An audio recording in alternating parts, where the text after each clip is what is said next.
All right, I am on my way to the gym on this fine Friday evening, first Friday of the year, to hit chest and triceps today. Fun stuff. Honestly, I'm just gonna see how. Also, I'm just gonna see how well I do without being on any pre-workout, because I just want to see what that feels like to not be overly dependent on it and to actually power through and have a meaningful training session without it. Um, I'm about to start my reverse diet, which I think is going to be fun. I just got off that 6 month cut and then took a 10, 12, 14-day hiatus from strict eating and monitoring for the holidays. I started off at around 180, a solid 180. And then when I weighed in yesterday, I weighed in around, or when I weighed in this morning, I weighed in at around 188. So I gained around 8 pounds, but I was talking with some people, and I think that's just not something that is abnormal. I don't think for someone of my build, being able to hold 180 for that long is going to be something I can do unless I just really stay with it and just get my body in tune. And that's not something I really wanted to do. I just wanted to get my body fat noticeably lower. That way, when it comes time for lean gaining, it's able to feel like I'm actually making progress because there is no fat coming on, obscuring the progress that I'm making to where I'm feel like I'm just going 2 steps forward but 3 steps backwards. So that's nice. Um, hmm, but it's all over and done with now with the cutting. It was transformative. I did this cut assisted with a semaglutide, for all intents and purposes, Ozempic to help with the appetite control. That was always something I probably said at least a billion times that I struggled with. I never really had problems going in the gym and lifting the heavy circles 5, 6 days a week. Um, but I feel like every time I would just give in to the cravings, it would just send me into a state of aggravation. I didn't give in all the time, obviously. I did have this level of self control needed, but those days where the self control was not exactly happening, it felt like I was just not. It felt like those days where I didn't exercise as much self control just completely eliminated the days where I did have self control. So having that stuff, having the semaglutide in my system really did help. Um, Especially when it came down to getting below sub 200. When I was getting in that 205, 204, 203 range for the longest time, it would be stubborn, but eventually I powered through it. But I've been off of it for about a month now to help really get it out of my system to where the appetite is returning and can return for the lean gaining phase. It's not happening as fast as I would like, but eventually it will get to where I need to be. Um, which is good because with the reverse diet, I'm doing it pretty much the month, for all intents and purposes, the month of January, and it will help get me back up to the maintenance, get the hormones realigned, rebalanced, what you will. I'm not a hormone expert, but it is something I want to research to where I understand everything whenever we hear these things like endocrinology and all those $5 buzzwords. Endocrinology, obviously, I know what that is, but that was just the first fancy hormone related word that came to mind.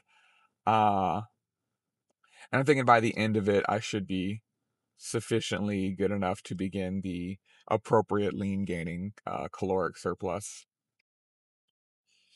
I'm at around one, like I said, with a little bit under 190 right now.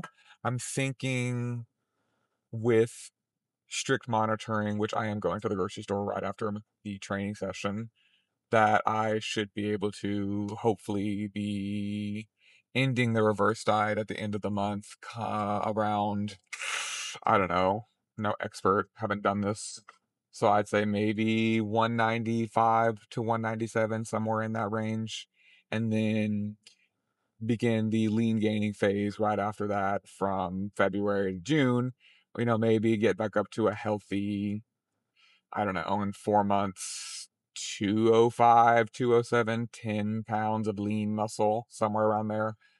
Could be wrong on what's realistic, but I'm just spitballing some numbers that I think might be reasonable. I'm looking forward to it. It is. It's going to be nice to have a. It's going to be nice to eat normally and feel full. Definitely near the end of the deficit, brain fog and just lack of focus and irritability due to lack of food was definitely present. So that will be nice to see that all that go away.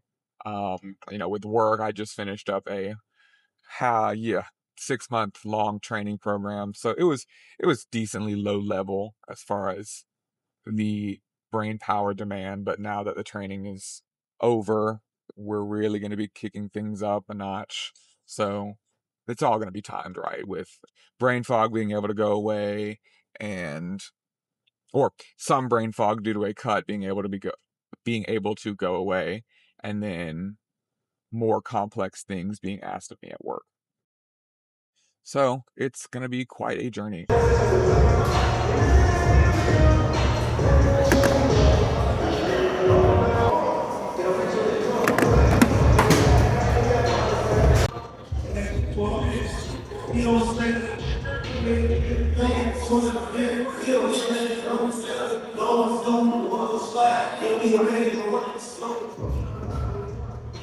Do love that for me.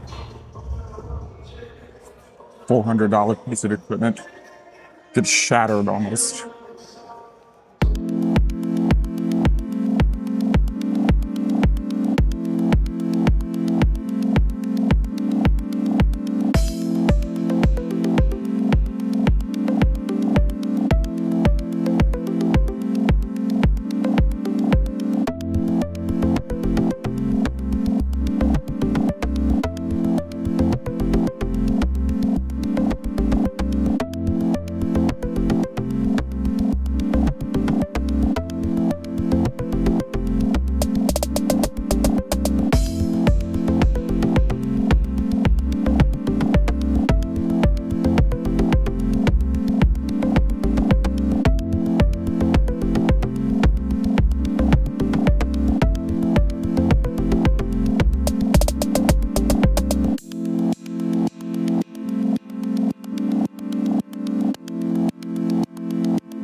Okay, workout is completed. Workout is completed. I would give it a probably like a 7.5 out of 10. It was productive. I have not worked out that much, like I said, since the holidays.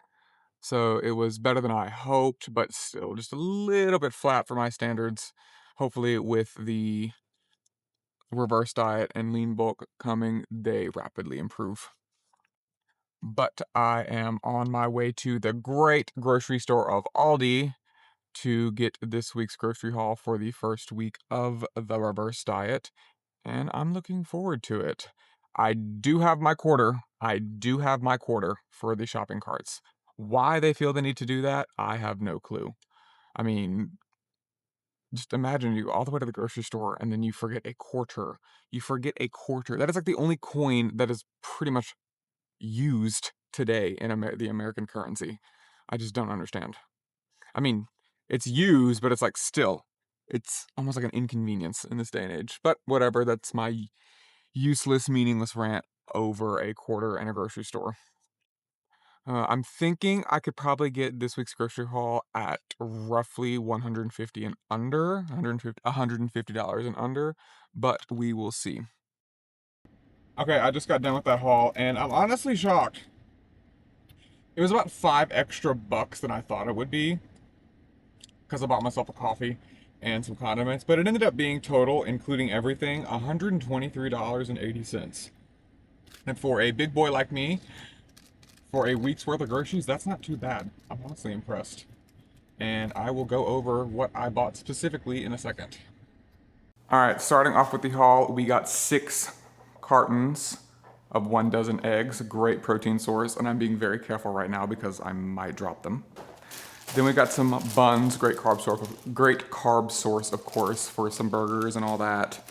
Then we've got 4 packs of mixed veggies, mainly carrots, cauliflower, and broccoli.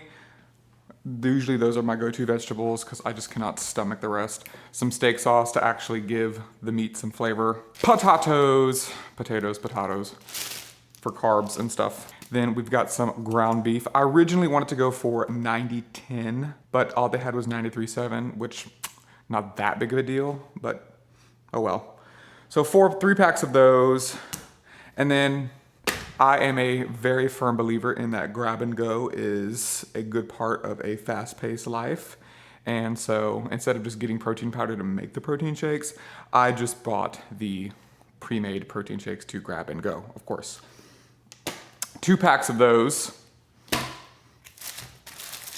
Some protein-based tortillas, of course, for wraps.